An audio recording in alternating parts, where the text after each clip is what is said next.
I want you to think of all your favorite books. So not only books that are entertaining, that are fun to read, when we're winding down for bed. I think those are pretty important too, by the way. But I want you to think about the books that have actually changed your life. For me, that is books on running a business. It's books on refining my craft of writing so that I can serve my clients better. And it's books that have helped me change my mindset, books that have helped me understand the mistakes that I was making in different areas of my life, books that helped me see that there was hope at the end of a really dark tunnel, and books that just helped me become a stronger, better, healthier, happier person in general. Books can change who we are. They change how we see the world. They change how society operates. But now imagine that whole list of books, those books that have been so meaningful for you, imagine none of those books existed. Well, today I want to talk about a major problem that has been plaguing all of us for a really long time, and that is the epidemic of unwritten books. Now, problems like this are really hard to see because it's not something we can point to. It's something that doesn't exist. But what I want to talk about today is how less than 1% of people who set out to write a book actually publish it, and what that means for you as a reader and an aspiring author. Stay tuned. If you have been waiting for a sign that it's time to start your book, this is it. From now until the end of March 2024, every new client who signs on with Page and Podium will be grandfathered in to the 2023 price structure. That is a 20% savings off of our rates going forward. You won't want to miss this. Head over to pageandpodium.com/contact to apply. I can't wait to hear about your book. So we are talking today about this epidemic of unpublished books. And the main reason I want to talk about this is that this is a problem all of us can solve. Now, there is nothing I love more than trying to have a positive impact on our society. And I think by helping all of the aspiring authors out there to see the things that are going to trip them up, I think we can really move the needle on making this world a better place and making sure that people get the messages that they need to become those healthier, happier people. But first, we need to dive into the problem. And I want to share some statistics and some evidence with you, as well as talk through some of the reasons that I have seen that really perpetuate this problem that we have in our society.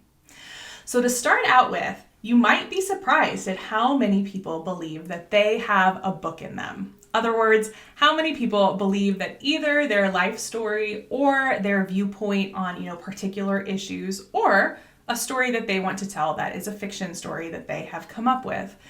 How many people believe that they have that and that they will be serving the world by publishing it? So the answer is usually around 81 or 82%, depending on how this statistic is measured.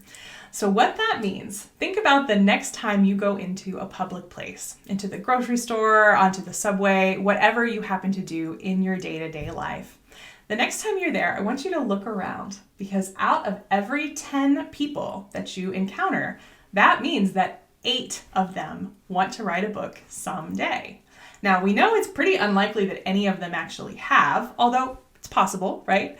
But when you think about that 8 of those people want to write a book, we might expect that the numbers of active authors, people who are actively working on a book, might be a little bit higher. But unfortunately, the other thing we know is that of those 81% of people who want to write a book, only about 15% ever get started. So that means of those 8 people that we saw on the subway or in the grocery store who knew that their book could change lives, only about 1 of them ever even gets started. All the other 7 of those folks, they don't even ever, open their computer, open a file, or, start writing in their journal. Those people, they just don't even start. Now, I have reasons that I think this is the case that I'm going to get into in my next point. But first, I want to lay out all the stats for you so you can really see the magnitude of this problem. So we know that we're only going to have 1 of those people that's actually going to start writing on their book.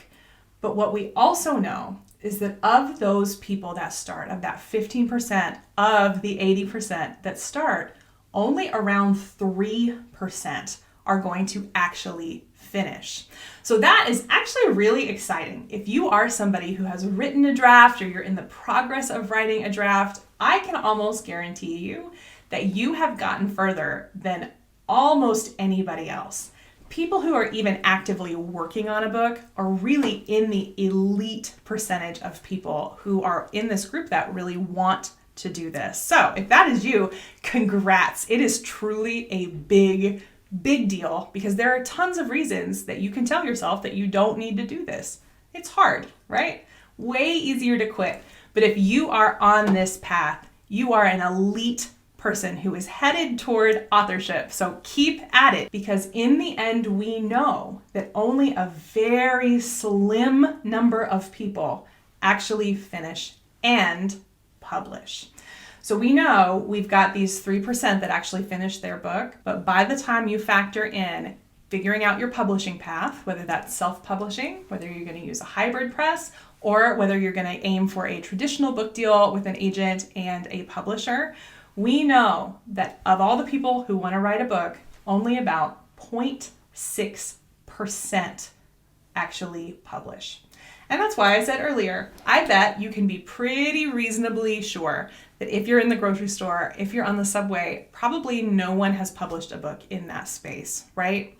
And this is something I really want to remind you of, because I do find that a lot of people who have this interest in writing books, they are in groups, either virtual groups on Facebook or elsewhere, or in actual writing groups where they see people in person. And when you are surrounded by other people who are interested in writing a book, or even people in your group maybe who have published a book, it is really easy to tell yourself that everyone can do this. Everyone cannot do this. Many people try, and the vast majority fail. So what does this mean for our just general society's knowledge bank? It means that we're missing a lot of perspectives, right? Now, we have this whole pipeline where we're coming from wanting to start a book all the way to published. And I want to talk about what we might call the leaky pipeline. Now, I'm stealing this terminology from STEM work. Now, we often think about a leaky pipeline as the pipeline that would take women in particular, typically, from an undergraduate degree in science all the way through to becoming a scientist. And the reason that we use this term leaky pipeline is that what we find in that context is that a lot of women will start out with their undergraduate degree, they're really into the science, but then when it comes to applying for master's programs, either they self-select out, or just as frequently, they are not taken into a lab by someone who will mentor them. So those people leak out of the pipeline. Then as they go on and they're having to apply for jobs or get into PhD school, we have more leaks. And then once it gets to becoming a scientist, then we really have a big fall off of just the few people that have made it all the way through. Now, I want to steal the scientist terminology because this is exactly what I see with authors. People will have a really great idea for a book. They believe in it. They know it could change the world. They have no idea where to start. And maybe if you're watching this, you can relate to that. I know I can relate to that. We even have put together a resource called the Memoir Method Checklist that's meant to help people get started. And you can access that at pageandpodium.com/checklist if you want that little bit of a boost. But what happens is we don't even get started, right? Then of the folks who do get started, they find that this is actually a really, really hard project, right? We are having trouble making consistent progress. We are having trouble keeping up our momentum. And in a lot of cases, even if we do, we don't really know if it's any good, right? So during that drafting process, many, many people fall out of the pipeline. It is super, super leaky during just that first draft. Well then, we get to the part where we've got to revise, and then this is when the big piece hits. What happens to a lot of authors is they'll go through their whole draft, they're pretty happy with it, but when it comes time to hiring an editor, bringing a book coach on, having someone help them refine and shape and polish that book into something that is ready to be published, People just do not want to do this. And I cannot tell you what the reason is, but I see all the time people in authors groups saying, hey, I need, 10 free beta readers who will read my book for free and give me feedback. Well, you might find people that are going to read your book for free and give you feedback. They're not going to be publishing professionals, right? I find that when they get to this process where they need to bring a professional on, somebody who can help them revise and shape and polish and refine that project, a lot of times people just don't want to do that, right? It's kind of their book baby, and they really just don't really want any other eyes on it. This is a problem, because here is what I will tell you. You know that elite 0.6%? You know what every single one of them has in common? Every single one of them got help. I promise you. Even people who self-publish, even people who kind of put themselves out there as kind of a lone wolf or somebody that's disrupting a lot of ideas, all of those people have other people come on to help. Now, that may be, as basic as somebody who is going to support you in terms of like getting your cover design done, that kind of thing, a designer. But most of the time when we have those books that really change us, the books that stick with us, that is usually not just one person's idea, right? And that is usually a whole team of folks that are going to help that author make their story better or make their idea better and package it in a way that it will actually get to people, right? So we have this problem then of our leaky pipeline. And I want to talk about what some of the causes are that I have seen along the way, as well as the impact that this has on our knowledge economy. Okay, so some of the causes I have seen are, number one, like I said, people don't want to get help. They will kind of shy away from asking professional editors for a quote or a bid. They really don't want to have to budget any money for their book. They just really shy away from bringing on a team. Well, let's dig into that one, because what I find is that is sometimes about, not having the budget. For sure, that's true. But a lot of times what goes along with the budgeting issue is self-esteem, right? I find that a lot of times when I will present to people and say, okay, well, here are some different ways that you could go forward. Here are some different price points you can make it work. There are a lot of people who really kind of clam up. They get really nervous. And what I will ask them is the reason that you're kind of hesitant to move forward with this project and get professional help, is it because you don't want anybody else to see your manuscript because you don't think it's any good? And what I often find is when I ask people that, they will cry a lot of times. They will kind of break down. They will say, they are so nervous to share their project with someone else because what they know is that they don't believe in the project themselves. When we don't believe in a project ourselves, we are so much more likely to hide it, right? We don't want anyone to see what we're working on because we're kind of embarrassed. We don't think it's probably very good. So what happens then is a lot of people pull themselves right out of that pipeline just because even after they've done all that work, they still don't believe that they could be an author. And I want to put that to rest right now. If you are persevering through this incredibly difficult stage of the pipeline where you're starting this book, really usually knowing very little about what you're getting yourself into, where you are planning or outline or getting started on it and making progress, if you are getting through this stage, even if you're not done with your draft, you are a freaking rock star. Truly. If you are somebody that is making progress against those odds I just read off, I want you to believe in yourself because you are already proving to everyone around you that you have ideas that are worth sharing and that you are sticking to this goal that you set. I promise you, everyone around you is so impressed. You are the one that is being hard on yourself. Okay, so that's the first thing that I see is that people are really hesitant to bring on professional help very, very often because they don't really believe that they deserve it or they don't really think their project is good enough for that stage. So let's put that one to rest. What are the other reasons that people fall out through that leaky pipeline? Well, the second big one I see is time. And this is just honestly just a real misconception of how long it's going to take to write your book. Now, let me give a couple of ways that I've seen this play out that are really common. One of the ways is that often when we start writing, we have been kind of rehearsing in our mind what those first couple of chapters or first few chapters are going to sound like, especially for the first one. A lot of people really have kind of an intro or that first chapter. They've really played that over and over in their mind. But what happens when we do that kind of mental rehearsal? It makes the actual performance really, really easy, right? So they'll sit down, they'll knock that first chapter out, and then, this is where the mistake comes in, they will extrapolate out the amount of time and energy it took them to get that first chapter down. They'll multiply it by how many chapters or, roughly how long they think they want their book to be, and they will come up with a number that is going to demoralize them. Because here's what happens. You practice chapter 1 in your head, you get some great momentum, you feel really good. Chapter 2 goes pretty quick, maybe chapter 3, maybe even 4. Usually around 4, 5, 6. That is when people start to feel like, oh my gosh, I don't have anything else to say. It's not true. That is just your brain telling you that you are failing because it's going to take a little bit longer once you get to that point, right? So maybe the reason that you're feeling like you don't have time, it can always be that you have just misplanned from the beginning, right? So if that's you, take a step back, think about the progress that you have actually made and make a little bit more reasonable goal for yourself, right?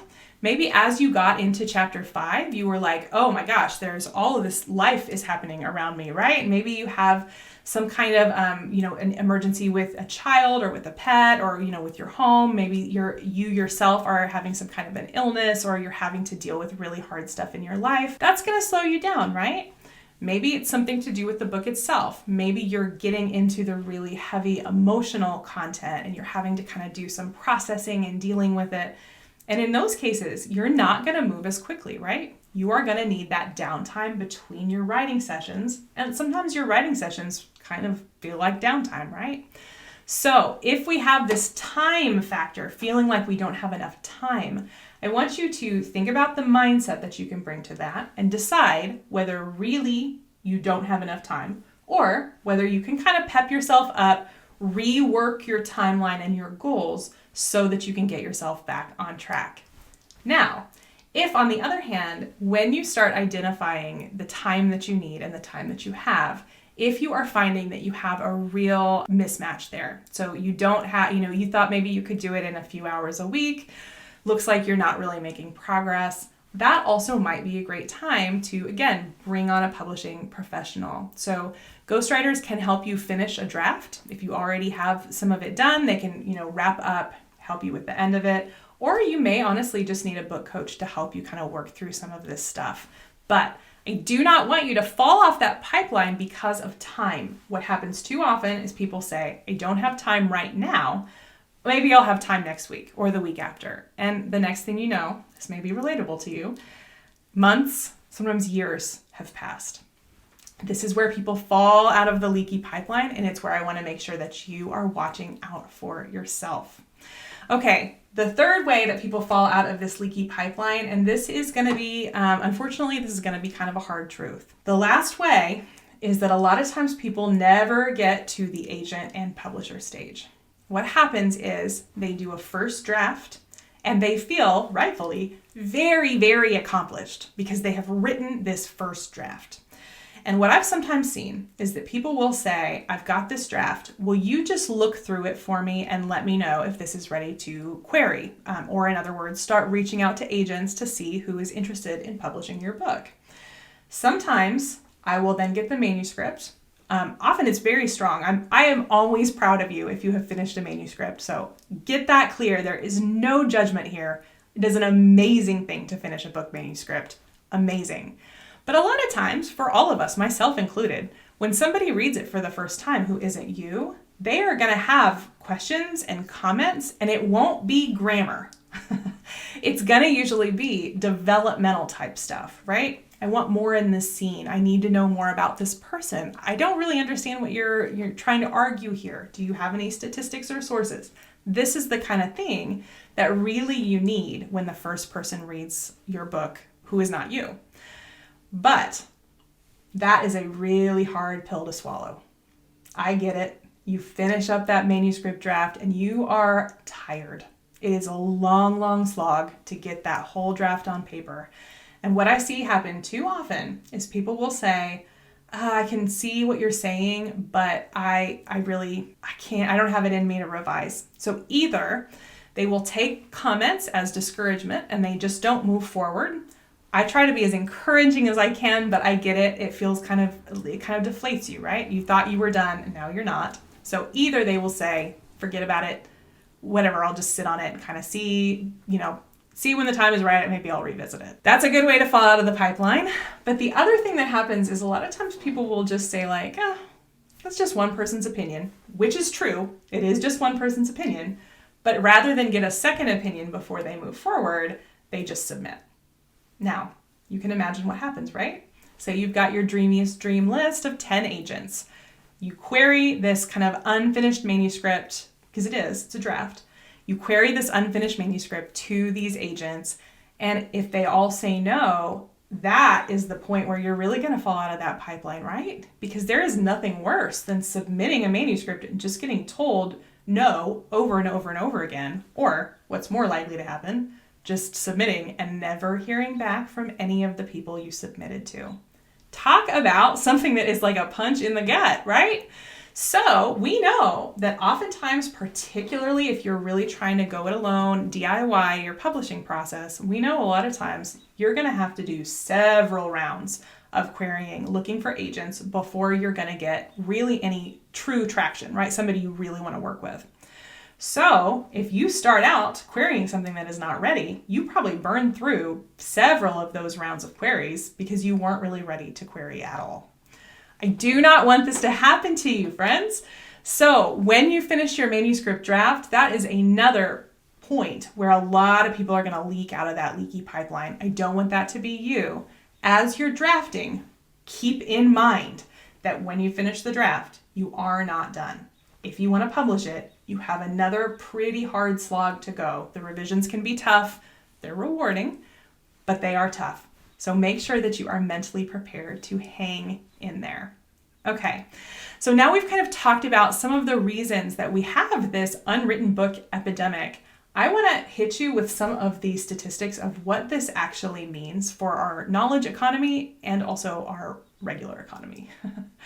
So when we talk about our knowledge economy, we are talking about all of the many, many, many books that are coming out. Thousands of books are coming out a year at this point, right? Now, if you're watching and you're a fiction author, I'm not going to hit your specific statistics here, but know that they are very similar for fiction writing. But when we talk about nonfiction to me, this is where people are really explicitly trying to help others.